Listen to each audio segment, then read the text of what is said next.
चराइदेउ जिल्लानि बे दाउखा फोथार बेङानाबारि बेयाव 10थि बोसोरसालिया जथुम्मा खौसेथि बर' सुबुं आफादनि बेखौ खुंफुंनायनि दिनै जिथु गाहाय खुन्थिया गायबाय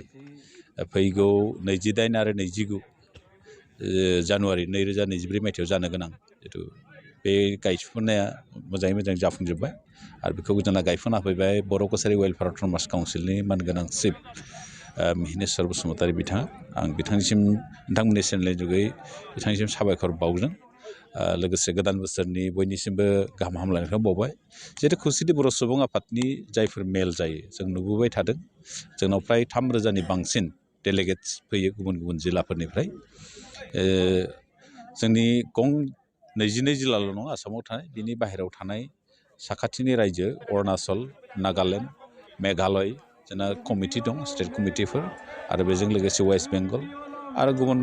राष्ट्र हिसाबै गुबुन हादोर हिसाबै बांलादेश आरो माबानिफ्राय फैयो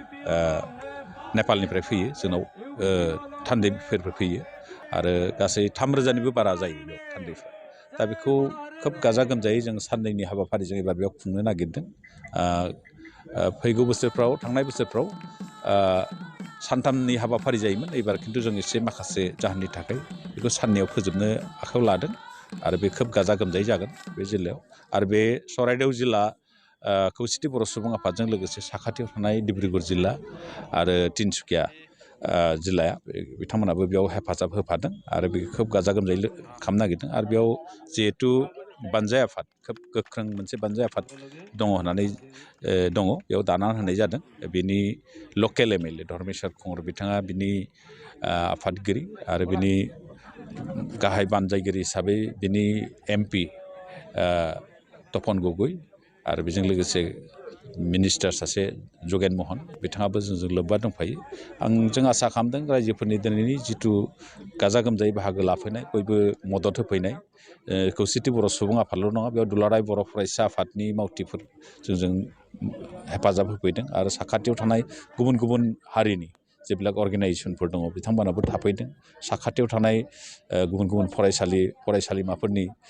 फोरोंगिरि आरो प्रिन्सिपाल बिथांमोनाबो जोंजों सहयोग होफैदों गतिके जों आसा फारिदों फैगौ बे 10थि बोसोरसालिया जथुम्मा जानो गोनां बे मोजाङै मोजां जाफुंगोन होननानै जोंहा आसा फारिदों आरो बेयाव जोङो गाहायै आसामनि गिबि मन्थ्रिखौ गाहाय आलासि हिसाबै जों मोननो हास्थायदों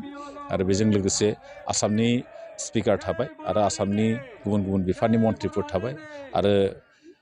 फैगौ थांनाय बोसोरफ्राव जेरैहाय जोंनि बोसोरारि जथुम्माफ्राव जोङो गुबुन हादोरनिफ्राय जेरै आलासि लिंहरदोंमोन बांलादेश एबा नेपाल बिदिनो बेयाव फैगोन आरो माखासे रिसर्स पार्सनफोर फैगोन जों बेखौ आरो बेजों लोगोसे बर'नि गेजेराव थानाय जाहानाखि माहारियारि आफादफोर दङ बे माहारियारि आफादफोरनि साफ्रोमबो दैदेनगिरिफोरखौ जों लिंहरनायजों लोगोसे बिटिआरनि चिफ बिथांमोनखौबो जों आलासि महरै जों बेयाव मोननो हास्थायदों बे जाफुंगोन होननानै जोङो आसा फारिदों बे खुंजानो गोनां जथुम्मायाव गाहाय मा आयदाफोरखौ लानानै सावरायनाय जागोन रायजो राजाजों बेखौ जों फैगौ डेलिगेट सेसनाव जिहेतु खुंजानो गोनां जिथु जथुम्मायाव डेलिगेटआव जितु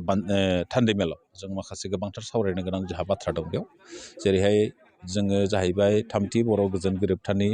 मोनसे सागानगिरि आफाद हिसाबै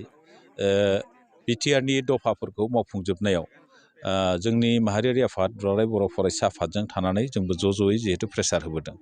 आरो 2020 मायथाइनि 27 जानुवारियाव जितु बिटिआरनि बायजोआव बे सुक्तिनि दारैनो जों मोनसे गावखुंथाय मोनबाय बे गावखुंथायनि दारै जाहाथे जोंनि रांखान्थि जौगानायजों लोगोसे जोंनि राजखान्थि मोनथाय सोलोंथाइ दावगानाय आरो जोंनि सामाजिक जिबिलाक माबाफोर दङ बेफोरो जोंनि सिनायथिफ्रा जाहाथे रैखाथि मोनो बेखौ जाहाथे बे काउन्सिलखौ जाहाथे जोङो गामिफोरखौ थिसनजोबनानै बियाबफोरखौ दानानै बिसायख'थिसिम लांनानै बेखौ गोख्रों मोनसे जोंनि अट'नमास काउन्सिल दानो हायो बेनि सायाव जों सावरायगोन मानो होनोबा दासिमबो बे गामि सोसननाय बियाब दानाय बा इलेक्सन पर्यायसिम जों बेखौ लांनो हायाखै बेफोर जायगा मोनगोन आरो बेजों लोगोसे जिबिलाक कमन इसु दङ दैबाना आरो हा खुरखानाय आरो बेजों लोगोसे हानि मोनथायफोर 2006नि फरेस्ट राइट एक्ट गुबुन गुबुन आयदाफोर गोबां आयदाफ्रा जोंनि बे सावरायमेलाव बाहागो मोनगोन आरो बेजों लोगोसे माखासे जिल्लाफ्रा गावसिनि जिल्लाफ्राव